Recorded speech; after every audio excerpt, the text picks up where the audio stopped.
Hi everyone, welcome back to my channel. ఈరోజు మన వీడియోలో టాపిక్ ఏంటంటే క్రీడా ప్రేమికులు ఎంతో ఆసక్తిగా ఎదురు చూస్తున్న ప్యారిస్ ఒలింపిక్స్ క్రీడలు శుక్రవారం అనగా జూలై 26నే అట్టహాసంగా ప్రారంభమైన విషయం తెలిసిందే. మన వాళ్ళు అందరూ కూడా ఉత్సాహంగా పాల్గొన్నారు. అంతా బాగానే ఉంది కదా, ఇప్పుడేంటి అంటే పివి సింధు కట్టిన చీరపై నెట్టింట దుమారం రేగుతుంది. ప్రారంభోత్సవంలో మహిళలు కట్టిన చీరలను ప్రత్యేకంగా డిజైన్ చేశారు.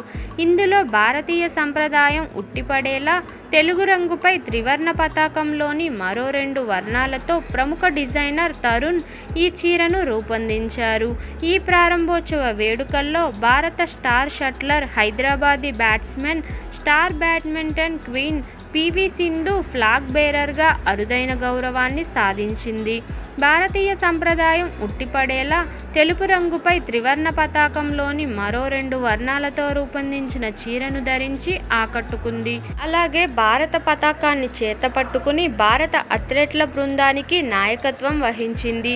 దీనికి సంబంధించిన ఫోటోలు సోషల్ మీడియాలో షేర్ చేసుకుని మురిసిపోయింది.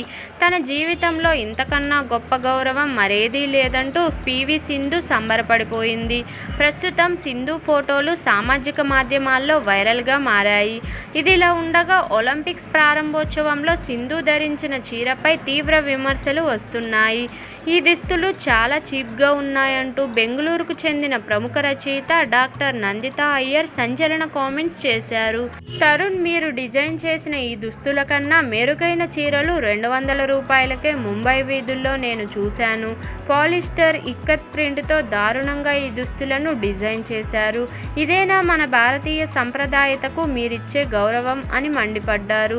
మీరు మరింత నాణ్యమైన దుస్తులతో చేయించి ఉంటే మన విలువ, గౌరవం పెరిగేదని ఆమె అభిప్రాయపడ్డారు. భారతీయ సుసంపన్నమైన నేత సంస్కృతికి, చరిత్రకు ఇది ఘోరమైన అవమానం అంటూ ఆమె ఆవేదన వ్యక్తం చేశారు.